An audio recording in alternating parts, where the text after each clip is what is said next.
Social மீடியாவில் நம்ம ஜேசனோட interview தான் இன்னைக்கு பயங்கரமா ட்ரெண்டிங் வைரலா போயிட்டு இருக்குது. பிகைன் ஷூட்ல அவருடைய பேட்டி கிட்டத்தட்ட மில்லியன் கணக்கில் வியூஸ் போய்கிட்டே இருக்குதுங்க. யாருப்பா அந்த ஜேசன் கேக்குறீங்களா? என்னங்க நீங்க சிக்மா படத்துடைய டைரக்டர்.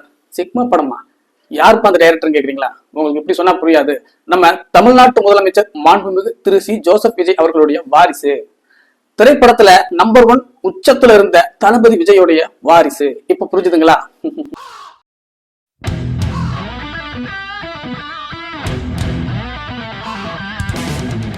அன்னைக்கு தொடர்ந்து வெற்றி படங்களை இயக்கிக்கிட்டு இருந்த S.A. சந்திரசேகர் அப்படிங்கிற ஒரு மிகப்பெரிய இயக்குனருடைய மகனா இருந்ததுனாலேயே நாளைய தீர்ப்பு படத்துல இவருக்கு ஒரு ஹீரோ வாய்ப்பு கிடைச்சதோ அதே மாதிரி தான் திரைப்படத்துல உச்சத்துல இருக்கக்கூடிய ஒரு சூப்பர் ஸ்டார் நடிகருடைய மகன் அப்படிங்கிற அடிப்படையில தான் இன்னைக்கு லைக்காங்கிற ஒரு மிகப்பெரிய கம்பெனியில முதல் படத்தை இயக்கக்கூடிய வாய்ப்பு நம்ம ஜேசனுக்கு கிடைச்சிருக்கு. சாதாரண ஜேசனா இருந்தானாக்கா இப்படி ஒரு வாய்ப்பு கிடைச்சிருக்குமா? அன்னைக்கு சாதாரண குடும்பத்தை பிறந்திருந்தானாக்கா நாளைய தீர்ப்பு படத்துல இவருக்கு ஹீரோ சான்ஸ் கிடைச்சிருக்குமா? 2 பேருமே நொப்ப கிட்ஸ் தான். ஆனா அதுக்கப்புறமா அவங்களுடைய திறமையை நிரூபிச்சு மக்கள் மனசுல இடம் பிடிச்சு மிகப்பெரிய ஒரு தாக்கத்தை ஏற்படுத்துறதுங்கிறது அவங்களுடைய தனிப்பட்ட திறமை. ஆனா அவங்களுக்கு கிடைக்கக்கூடிய முதல் வாய்ப்புங்கிறது நெப்போ கிட் தான். சரி, ஓகே. நம்ம டிடி தான் இந்த பேட்டியை எடுத்திருந்தாங்க. நம்ம டிடியை பத்தி உங்களுக்கு தெரியுமில்ல, காஃபி வித் டிடி. இதுக்கால ஒரு விஐபி கொஞ்சம் பிரபலமான நபர் உட்கார்ந்துருந்தாலே போதும், கொஞ்சம் கோலாவே அந்த பேட்டியவே ரொம்ப அலப்பற பண்ணி அளவுக்கு அதிகமா சினுங்குவாங்க. அதெல்லாம் 10-15 வருஷத்துக்கு முன்னாடி பார்க்கும்போது நமக்கு கொஞ்சம் வித்தியாசமா இருந்துச்சு. வாவ், சூப்பரா இருக்கலங்கிற மாதிரி இருந்துச்சு.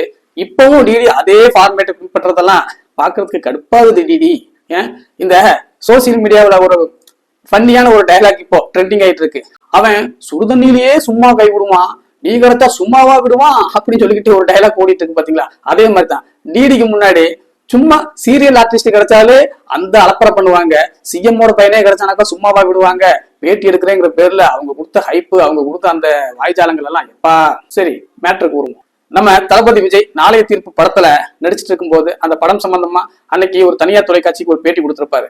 அந்த பேட்டிக்கும் இன்னைக்கு அவருடைய வாரிசு ஜெய்சன் சஞ்சய் சிக்மாங்கிற ஒரு படத்தை இயக்கி முடிச்சதுக்கு அப்புறமா அந்த படம் சார்ந்து ஒரு யூடியூப் சேனலுக்கு பேட்டி கொடுத்திருக்காரு. அதாவது அன்னைக்கு நாளைய தீர்ப்பு பட ஹீரோ அப்பா விஜயோடைய பேட்டியையும் இன்னைக்கு சிக்மா படத்துடைய இயக்குனர் ஜேசன் சஞ்சயோடைய பேட்டியையும் 2 பேட்டியையும் அறிமுக பேட்டி தான் 2 பேத்துக்குமே. இதை கம்பேர் பண்ணி பார்க்கும்போது விஜயுடைய அன்னைக்கு இருந்த மெச்சூரிட்டியை விடவும் அவருடைய மகனுடைய ஹம்பிள்னஸும் மெச்சூரிட்டியும் இன்னைக்கு வேற லெவல்ல இருக்கு.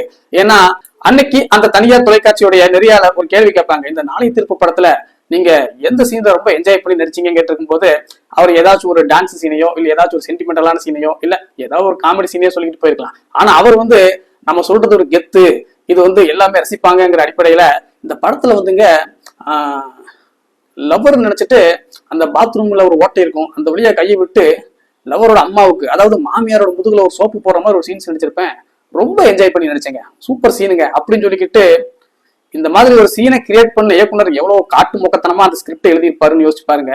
அந்த சீன்ல நடிக்கிறதுங்கிறதே ஒரு கன்றாவியான ஒரு சீன் தான். ஆனா இதை பத்தி நெறியாளரே தூண்டி துளைச்சு, என்னங்க இந்த மாதிரி மாமியார் முதுகுல போய் சோப்பு போடுற மாதிரி ஒரு சீன் நடிச்சிருக்கீங்களாமான்னு சொல்லி அவங்க ஏதாவது டிராப்புக்காக வேண்டி கேள்வி கேட்டிருந்தாலே அது சும்மா ஒரு ஃபன்னுக்காக வேண்டி எடுத்த சீனு, அது சும்மா ஜஸ்ட் லைக் தட்னு ஒரு 2 செகண்ட்ல அந்த சீன் கடந்து போயிடும் அப்படின்னு சொல்லி அதை தவிர்த்துக்கிட்டு தான் போவாங்க ஒரு மெச்சூரிட்டியான ஹீரோவா இருந்தா. ஆனா இவரு அந்த நெறியாளர் கேட்காமையே வாண்டடா வண்டியில ஏற மாதிரி அந்த மாமியார் முதல்ல சோப்பு போற மாதிரி ஒரு சீன் நடிச்சிருப்போம் பாருங்க, வாவ் சூப்பர் சீனுங்கன்னு சொல்லிக்கிட்டு ரொம்ப வெள்ளந்தியா பேசியிருப்பாரு. அது கூட கம்பேர் பண்ணி பார்க்கும்போது ஜேசன் சஞ்சயோடைய பேட்டி, அதுவும் அவரு சினிமாவில இருந்து இப்போ அரசியலுக்கு முதலமைச்சரா இருக்கக்கூடிய இந்த சூழ்நிலையில டைவர்ஸ் கேஸ், பையன் தனியா இருக்கான், பொண்ணு தனியா வெளிநாட்டுல படிச்சுட்டு இருக்கா, இந்த மாதிரியான ஒரு சூழ்நிலையில இப்போ இந்த பையன் எக்ஸ்க்ளூசிவா யூடியூப் சேனலுக்கு ஒரு பேட்டி கொடுக்குறான்னு சொன்னாக்கா இந்த பேட்டியில கண்டிப்பா டிடி அது சம்பந்தமா ஏதாச்சும் ஒரு கொஸ்டின் கேட்பாங்க. அதுல இந்த பையன் எந்த மாதிரியான ஆன்சர் பண்ண போறான் அப்படிங்கிற எல்லா எதிர்பார்ப்புகளோட தான் இந்த பேட்டியை ஒளிபரப்பி இருக்காங்க. கண்டிப்பா இதுல ஏதாச்சும் ஒரு கண்டென்ட் சிக்குன்னு சொல்லிக்கிட்டு விஜயோடைய ரசிகர்கள் எல்லாமே பார்த்திருப்பாங்க, விஜயோட ஹேட்டர்ஸ் எல்லாமே பார்த்திருப்பாங்க. இந்த பேட்டிய அவருடைய அப்பாவும் கண்டிப்பா நம்ம பையன் முதல் முறையா ஒரு யூடியூப் சேனல்ல பேட்டி கொடுக்குறான், சரி எப்படித்தான் பேசுறான், எப்படி கேள்விகளை எதிர்கொள்றாங்கிறதுக்காக வேண்டி கண்டிப்பா முதலமைச்சர் விஜயை கூட அந்த பேட்டியை பார்த்திருப்பாரு. அதன் அடிப்படையில தான் இந்த பேட்டி யூடியூப் சேனல்ல பிகைன் ஷூட்ல மில்லியன் கணக்குல போயிட்டு இருக்குது. ஆனா நம்ம சஞ்சய் ஜேசன் ரொம்பவே புத்திசாலிங்க. ஏன்னா இப்போ அவங்க கிட்ட டிடி ஒரு கேள்வி கேட்டிருக்காங்க, ரொம்ப மொக்கையான கேள்விதான். இந்த சிக்மா படத்தை பார்த்து ஹாலிவுட்ல எல்லாம் வியந்து, நீங்க ஹாலிவுட்ல ஒரு படத்தை இயக்குங்க, அதுல தமிழ்நாட்டை சேர்ந்த யாரை வேணாலும் நீங்க ஹீரோவா போடுங்க அப்படின்னு சொல்லி உங்களுக்கு ஒரு ஹாலிவுட் சான்ஸ் கிடைச்சா நீங்க யாரை ஹீரோவா போடுவீங்க அப்படின்னு சொல்லிக்கிட்டு சும்மா கொக்கி போட்டாங்க நம்ம டிடி. ஆனா உஷாரான நம்ம சஞ்சய் எல்லாருமே எதிர்பார்த்த மாதிரி தமிழ்நாட்டுல இருந்து நான் ஹாலிவுட் படத்தை இயக்கிறதுக்கு ஒரு வாய்ப்பு கிடைக்கும் போது யாரையாச்சும் ஹீரோவா போட சான்ஸ் கிடைச்சா எங்க அப்பாவை தான் போடுவேன்னு சொல்லி பளிச்சுன்னு முட்டையை உடைச்சு விட்டாரு.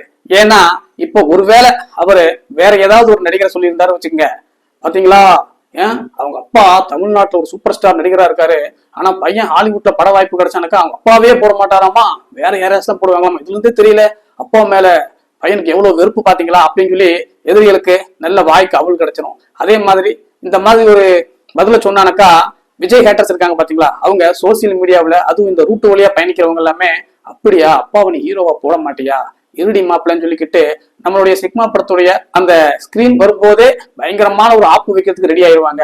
ஃபர்ஸ்ட் படத்தை நம்ம சக்சஸ்ஃபுல்லா கொண்டு போகக்கூடிய இந்த சூழ்நிலையில தேவையில்லாம நாமளே எதுக்கு வாண்டடா போய் தூக்கு கைத்த கழுத்துல மாட்டிக்கணுங்கிறதுக்காக வேண்டி பயந்துட்டு இல்ல அப்பாவை ஹீரோ போடுவேன்னு சொல்லிட்டு ரொம்ப புத்திசாலித்தனமா அந்த பதில சொல்லி தப்பிச்சிட்டாரு.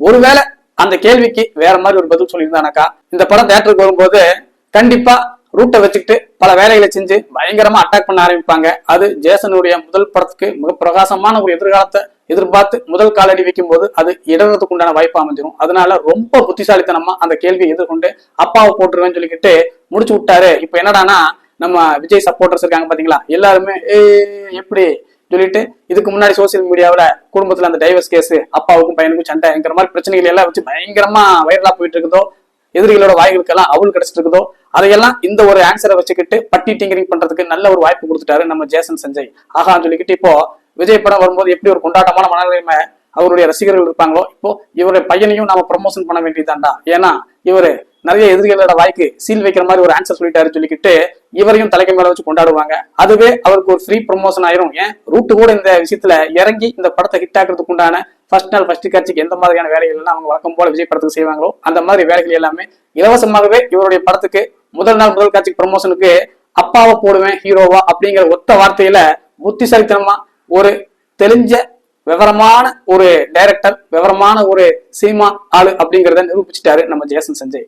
யோசிச்சு பாருங்க, மாமியாரோட முதுகுல சோப்பு போட்டு தடவரத ஆஹா ரசிச்சு பண்ணுங்கன்னு சொல்லி அன்னைக்கு ஹீரோவா அறிமுகமாகக்கூடிய முதல் பேட்டியில வெள்ளந்தியா பேசின அவங்க அப்பாவுடைய அந்த மெச்சூரிட்டியும் ஹாலிவுட் சான்ஸ் கிடைச்சானாக்கா அப்பாவை போட்டுருன்னு சொல்லி டெக்னிக்கா பதில் சொல்லி ஹேட்டர்ஸுடைய வாய்களை எல்லாம் அடைச்சு இவருக்கு அப்பாவோட இப்ப ஏதோ ஒரு பிரச்சனை இருக்குதா இல்லையா சோசியல் மீடியாவில் பரபரப்பா பேசிக்கிறாங்களே அது உண்மையோ பொய்யோ, ஆனா அவருக்கு பின்னாடி இருக்கக்கூடிய லட்சக்கணக்கான அந்த ரசிகர்களை தன்வயப்படுத்துறதுக்கு எவ்வளவு விவரமா பேசிட்டாரு பாத்தீங்களா. ஜென்சி கிட்ஸோட படிப்பும் அவங்களுடைய புத்திசாலித்தனமும் வேற மாதிரி இருக்குது, 90 கிட்ஸுகளுடைய வெள்ளந்தித்தனம் வேற மாதிரி இருக்கு அப்படின்னு தான் நம்ம இந்த பேட்டியின் மூலமா தெரிஞ்சுக்க முடியுது. கைஸ், நம்ம வீடியோக்களை தொடர்ந்து பாக்குறீங்க, ஆனா பாத்தீங்கன்னா சப்ஸ்கிரைப் ஃபாலோ எல்லாம் ரொம்ப கம்மியா பண்ணிட்டு இருக்கீங்க, பார்த்து ஏதோ பண்ணி விடுங்க.